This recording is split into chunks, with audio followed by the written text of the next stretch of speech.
Hello folks, this is Bronco Bob with American Motorcycle Trading Company and No Limits Power Sports, and I'm here today to show you a 2008 Joyner Trooper. It has 1,268 kilometers on the clock, which converts out to about 1,000 miles.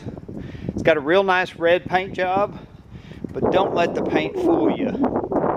Underneath is a Trooper that's been used off-road quite a bit. Belonged to a good friend of mine. He did change the oil and service it, but he ran it, and he ran it hard.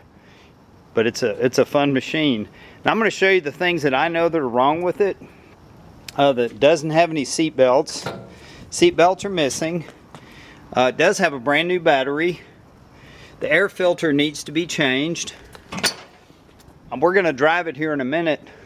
But walking around, he had some problems when he'd hit a big dip. This big tire would come up and take a chunk out of the fender.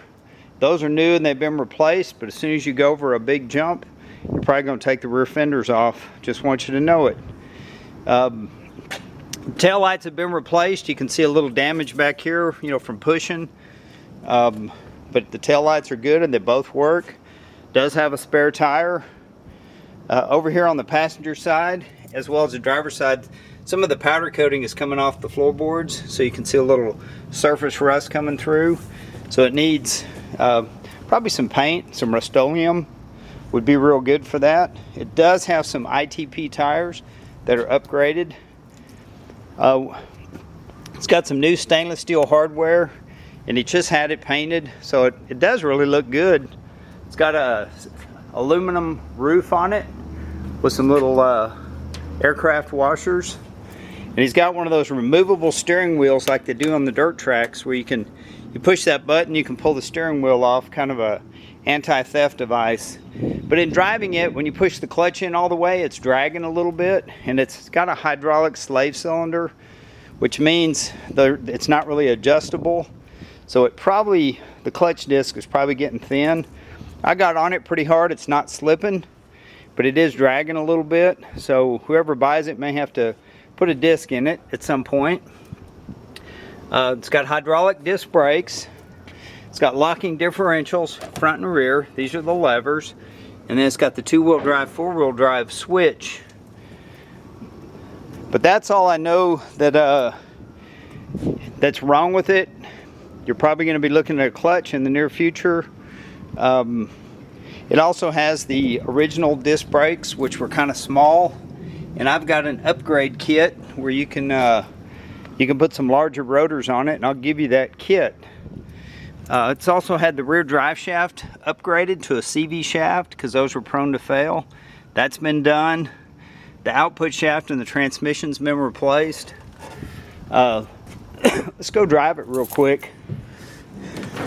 Just trying to be as honest with you as I can be, because we're going to sell it cheap.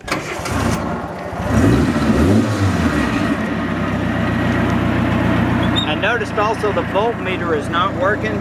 Temperature gauge is working. Looks like the fuel gauge, oil pressure is working, but the fuel gauge is not working. But watch when I push the clutch in and put it in gear. See how it starts creeping forward? It's just dragging just a little bit. We'll go up here and run it through the gears.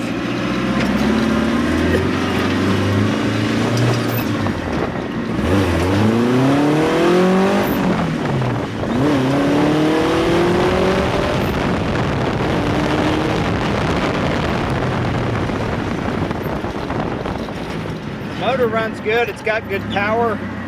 It does need those brakes upgraded because they're with the big tires, you got to stand on them pretty hard. The cooling fan's coming on. But we're going to sell this as a mechanic special. I mean, you could take it and go to the trails today, but you're looking at possibly a clutch in the future. Maybe tighten up some of the ball joints and stuff on the front end, and who knows what else. But we're going to price it cheap. You own it, and you hope you love it. Thanks a lot. Have a great day. This is Bronco Bob.